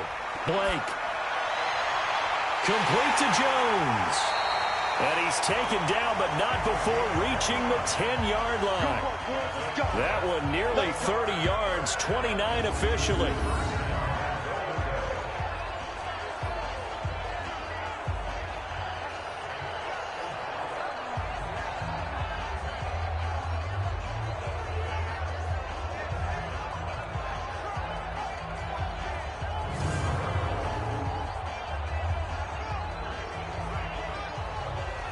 It's 1st and goal, and a late touchdown at this stage could officially salt this one away. 4th quarter, down to the final 2 minutes, and we've got a 1-score game. So it's Raven football here as we welcome you back. They've got it 1st and goal as they search for what could be a game-sealing touchdown. And a short pickup there down to about the 9. And now right out of the 2-minute break, we'll get a timeout used defensively with 1:56 to go. And the ball situated at the 9, 2nd and goal. That one looks like he'll throw here. And this one incomplete. Too much contact to hold on to that one, and it's 3rd down. Well, they've been so good on 3rd down all day long. Can they convert another here on 3rd and goal? They run with Taylor. And they'll be driven back here, losing yardage to the 10-yard line. And now we're going to get a timeout defensively. So another stop, 1:50 left in the football game. So on 4th down, out trots the kicker in a big spot here. And his kick is good. And that will make this a 9-point lead. So yet another field goal to end a drive. That has been a very common theme. He's now hit 5 of them in this game. Yeah, Brandon, as an offense, you hate that you've had to call on your kicker so often, but you have to love the fact that time and time again, he's come through. This fielded a few yards into the end zone. And no run back here. This will be a touchback, and it comes out to the 25-yard line. So now the Steelers down on the scoreboard. 1:46 to go. They'll need a score here and also likely an onside kick recovery. But first things first. 1st and 10. Stop your body. Stewart now on 1st down. And his throw's going to be incomplete. An incomplete pass leads to 2nd and 10 from the 25. Here's Stewart. Going to throw again. He's got a man. That's caught. Left sideline. 23 yards the pickup there. Working the sideline there. Good route, good catch. First down, and he gets out of bounds. You have to like the play calling because you have to run some guys down the middle of the field to draw some of the defenders away. They can't just let them guard the sideline exclusively. That's how it's going to work. Sidelines and incompletions to use the clock. 56. Check tight. Throwing on first down. Stewart. Nowhere to escape, and he goes down. Now the Steelers hustling up to the line of scrimmage. Looking to throw. Stewart. And he's going to go down again. They'll get to the line here, but remember, it's also third down. Back to throw. Stewart. And that'll wind up incomplete. Bold play call there. Now it's fourth down. This defense was definitely alert to the possibility of the deep ball, and they were more than ready for it. They've got the lead, fourth quarter. Maybe can expect more passes like that downfield. All right, they're going to try and keep hope alive here on fourth down. They're going for it. Stewart throwing on fourth down. He's going to let it fly. He's got it with the 15. And they're going to have this in a great spot way down in Baltimore territory. Looking to throw. Stewart. So on fourth down, a big-time completion. And the defense, they've got to be shaking their heads right now. Not only shaking their heads, but understand that they committed one of those cardinal sins that they say they can't do at any time.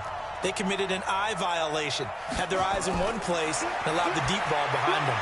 And it's caught. He's got it for a late touchdown, but probably a little too late. It would take a miracle of epic proportions if they're going to pull this one off. Coming from where they were, they knew this was going to be tough, but they got the touchdown.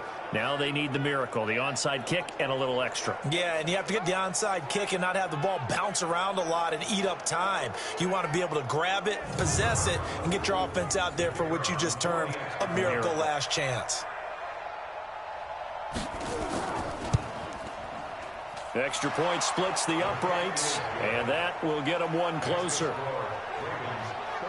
So that drive takes them down the field in 8 plays. And it ends with the Steelers finding the end zone.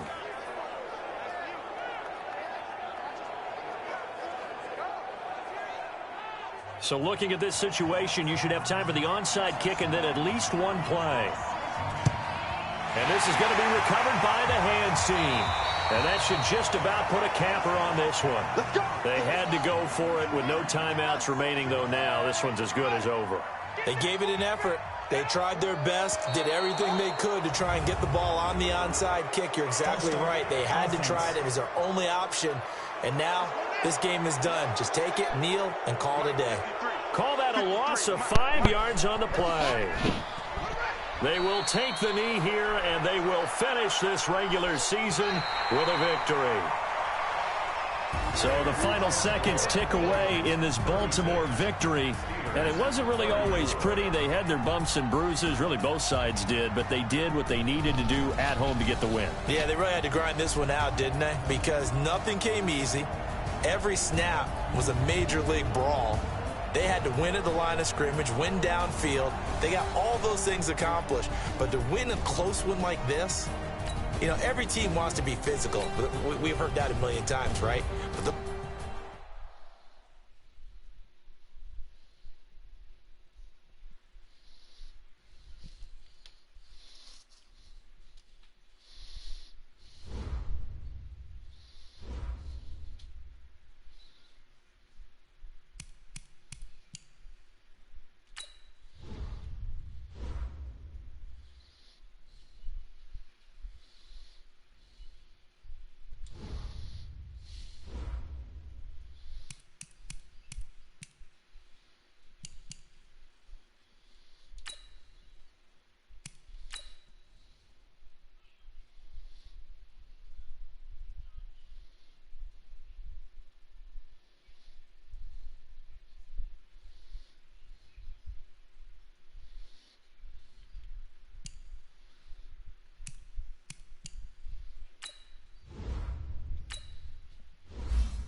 Hello everyone, welcome to my channel.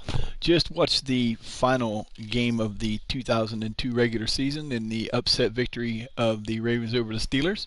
Figured I'd go over a little bit of the statistics and stuff in this last video before we go to next week.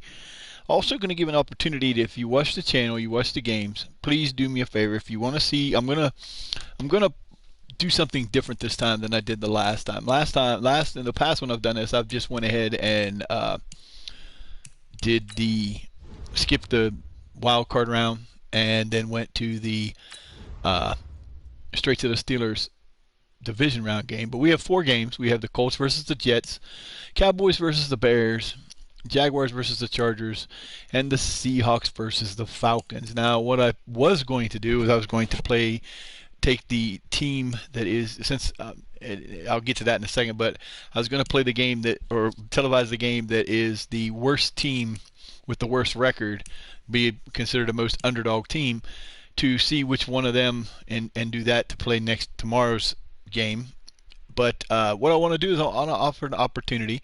If you join me through Facebook or through Reddit or however you do, if you want to vote for a game to watch tomorrow, post a comment on one of the video ads in any of the 4 Facebook pages that I put it on, or the Reddit page, and come tomorrow I will take whichever one of these 4 games has been voted on the most, and that will be the game we'll play for tomorrow.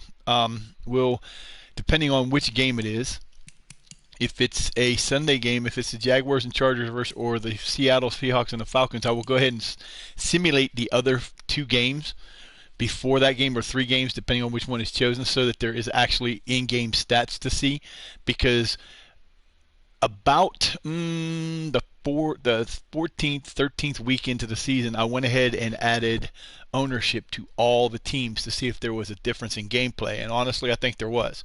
It seemed that ever since the first Steeler loss to, I think it was the Chargers, that loss was the first week I did that, and it made a big difference. Because before, for whatever reason, when you do coaches mode like I do, even in the slow forward to the end of the game fast replay that we do, it comes out and it just seems like if you have only the one team that you own, that team is at an advantage. When you do it this way, you can set it up so that, and I'll show you how that setup looks. When you do that, basically what happens is when you go to, like for the Steelers, since I run the team, I run the league settings for everything. Everything is set my way. Okay, this is the beginning's the same for everybody, but when you get down to the bottom here, this is where it's different. On teams that you do not control, or you control but you do not want to do anything with, you just set everything to auto, and it automatically does them. Not all at the time you would think they do, but it does everything. The only thing that I don't auto on them is the league advancement, so that when I do a game that isn't the Steeler game, then it doesn't automatically go forward. Because there was a time I did that once in the past where it actually did the whole league forward, and I didn't realize it did that, and I ended up losing a whole week of games. And with it was not good. But starting tomorrow, I'm going to have a choice for these 4 games. It could be the Colts, Jets, Cowboys, Bears, Jaguars, Chargers, or Seahawks and Falcons. Whoever wants to see, doesn't matter which team of it, I'll probably choose the team with the least record. So for example, if the Colts have the better record than the Jets will get to be the team that I will control, only to get it to the playing, because I do nothing else. And then whichever game is there, we will go with that game tomorrow, and it will be the broadcast. And then we'll go back to doing the Steeler game for the division round. And after that, if there is anybody that does vote on this, if we get any kind of participation, if the Steelers get eliminated in the first round in the division round, then I may do the next round. The next round would be whichever, but we will definitely for certain broadcast the Super Bowl, which will be a pretty good game. Main reason I don't do the microphone during the game is I like to hear even though it's redundant and you hear the same thing over and over and over and over and over and over and over again, I still like to hear that, and to be able to talk over it, it's kind of bad. Final season statistics for the NFL this year. Steelers had a really decent year. Cordell had 4,000 yards. That's pretty good. I will look at the Steelers first, and then we'll go and look at everybody to see who were in the top 10. So Cordell had 40,012 yards. He threw 30 touchdowns and 10 interceptions and was sacked 67 times. That's crazy. The thing about this is Madden is, if you've watched any of these games and you've noticed anything about it, the ability for the Madden CPU to make calls that actually look realistic and make it normal is not there, because they don't waste time at the end of the games right. They don't try to hustle to get games called right. There's a lot of situations where you're going to see things that you would expect them to call pass play and they run the ball, or they'll call a running play and when they should have, but it'll run something that they've run 50 times to get stopped on. You'll see passes that they need 20 yards and they'll throw it 2. I mean, yeah, that happens sometimes in the NFL, but realism in this can be a little iffy. You see a lot of animation sacks. Most of the sacks that happen in this game are animation sacks. So what I mean by that, Madden is notorious for everything is done by animation. Now, if you're a big fan of the college game, which is coming back in the next couple of years, they're talking about it, what I've seen so far, that it's not going to have the animation. It's going to be a physics game, which is what Madden should be. They should not be animations. And what I mean by animations is what they do is they have a specific reason. A play will be called, a defense will be called, and there'll be an animation that will determine that play outcome. It's play, and the players' movements and stuff will be based off their ratings. You don't see that in Madden as much. You see more animations. Perfect example is in the last game, Cordell falls back, looks like he's going to pass, holds the ball, looks like he's going to pass, holds the ball, looks like he's going to pass, holds the ball, and gets sacked 30 seconds after the play snap. That's not realistic. You might have that occasionally, but not every sack, and that's a problem. You might see a running play by a running back like Bettis might run through the line and have 40 yards out in front of him and take a half a step turn to the left right into a tackle. That's the problem with the animation. It's always been there. It's probably always going to be there.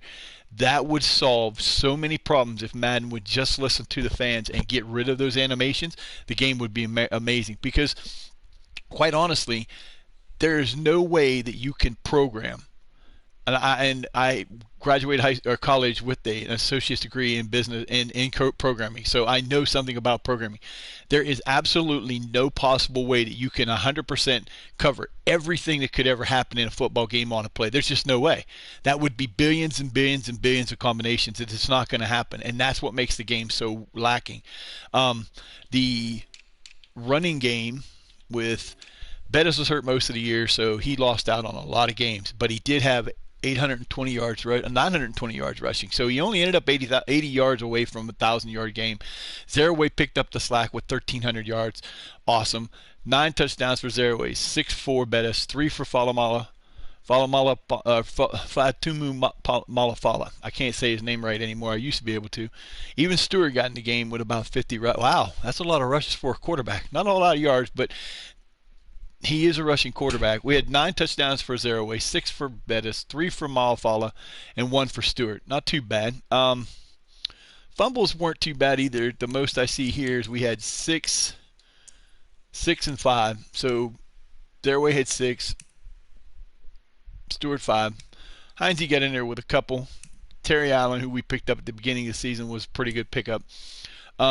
The longest rush in this was 75 by Bettis, and that was in the game 2 games ago, or the game before last. I can't remember which one, but it was a great run.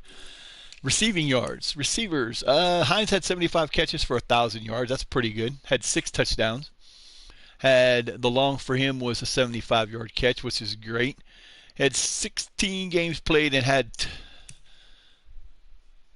Where's the drops? They don't have the drops on here. Oh, that's terrible. I wish I knew how many drops there were, because that's something else in this game that is a little high. Mark Bruner had 55 catches for 701 with 6 touchdowns. Those 2 tied in touchdowns, which is kind of weird because Madden, like the NFL, the one thing about it is they do have a lot of passing. Sometimes I hate it because I'm a Steeler fan. I've been a Steeler fan since I probably 1970. So I've been a Steeler fan for a long, long time. I've been around through all 3 head coaches and our 6 centers and 7 championships. You know, all the way we should have 6 championships. I've been there through all of it, and I really do not like the fact that we are no longer a running game. This 2002 team, for me, I remember this season well because this was the year that I so wanted to see the wishbone in the NFL, because we had Stewart, who could throw the ball, who could run the ball. We had Zaraway, who could run the ball and was a quick little back. We had the big bruiser in Bettis, and we had Chris Malafala. Sorry. Those 3 guys, wishbone would have been probably one of the best offenses that could have been ran that year, and we didn't do it, which back then was probably normal, because back then we were a run the ball pass. So, you know, it was one of those things. But we did have a pretty decent season in the passing game. We had 6 guys with over 600 yards. That's pretty good. So it was spread out pretty good. The blocking is what it is. We gave up a few sacks. We gave 67, which is a little bit much for me. Biggest culprit there was Mr. Marvell Smith, our right tackle, but usually the right guys that coming off are the best ones anyway. So the defense, this is a great defense. You have Kendrell Bell with 151 total tackles, 80 assists and 71 solos. That's crazy. You had Higgins with 120. That's pretty good for a guy that wasn't even supposed to be a starter. Chris Hope bringing in 118, Alexander with 110, and Tisay Townsend with 105. I think that is the first time I can ever remember having 5 guys with 100 tackles. Tackle for a loss is going to be a little bit funny, because Jason Gilden had 25 tackles for a loss this year. That is outrageously crazy. He only had 10 sacks, but he had 25 tackles for a loss. That might be the most in the league. Big thing here was Aaron Smith coming off the right end, had 15 tackles for a sack. In one of these that I did the test on, he had 3 seasons of over 30, ended up with 315 sacks in his career. One of the things about Madden is the ability to try to make everything come out as close as possible, and it's very difficult to do. If you're familiar with it, you'll know that the sliders have a lot to do with that, but getting the sliders to the right point to make everything realistic is a very difficult thing to do. The sliders that I use right now, I'm kind of happy with. They do have a more exciting game, and if you watch the game, the moves that some of the players make are just craziness, but it looks real. It looks as good as it's going to get. We had 3 interceptions from Hope and 3 from Alexander, 2 from Foote, 2 from Scott, 2 from Townsend, 2 from Flowers, 2 from Jackerson, which is a guy to watch out for, because in the second season of the test run of this I ran, he had 11 interceptions in the regular season, which is 2 away from getting on the interception board, which is something that probably will never happen. In the whole entire playoff system up until the AFC Championship, he ended up with 17 interceptions altogether. It was outrageous. I couldn't believe it happened. And I was like, why can't these stats count afterwards? Because I finally would have seen somebody on that list that you just don't see. Kicking game, Jeff Reed had a pretty decent year. He missed 7 kicks, which is not too bad. His long was 51. He didn't miss any extra points, which is good. Punting, Josh Miller. The punting on this game is a little outrageous too if you pay attention and watch it, because you're going to see a lot of punts from inside their own 10 to the end zone for touchbacks almost regularly. He did have a 75 for the long. He had 16 games played.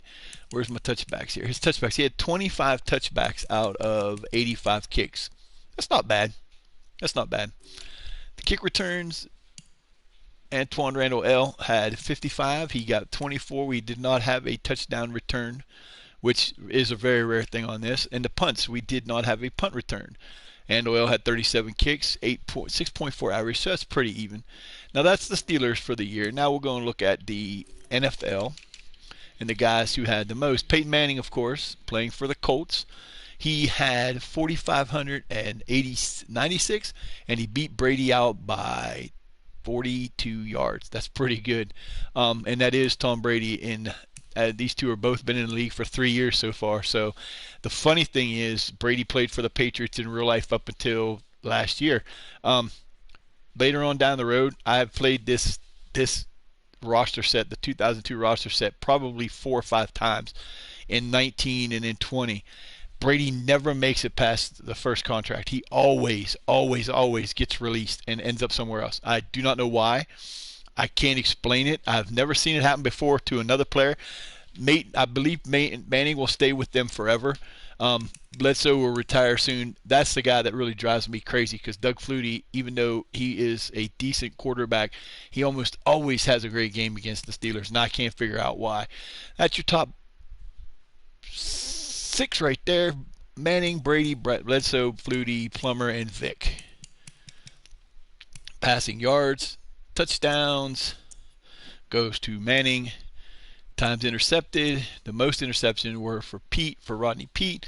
We had a couple guys that didn't have any, but we won't look at it that way, because the best percentage on the thing was another one you can't really look at like that. Yards per game comes out to 287 from Manning.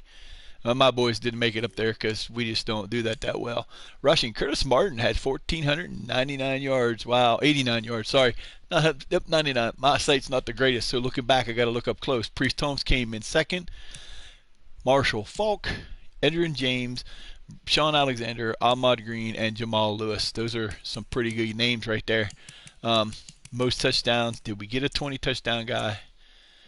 No. Stewart had 18 along with Eddie George. Averages. Do we have 100? Yep, we got 2 guys that averaged over 100 yards a game. That's Bettis and Falk. So Bettis had a good season, even though he missed most of it. Most fumbles went to Amos Zaraway, had 6.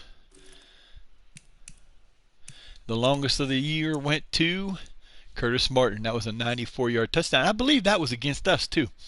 So that was not good. Receivers, we had Tim Brown, Joe, and let's see. The most receptions went to, looks like Marvin Harris had 118, and Tim Brown had 101.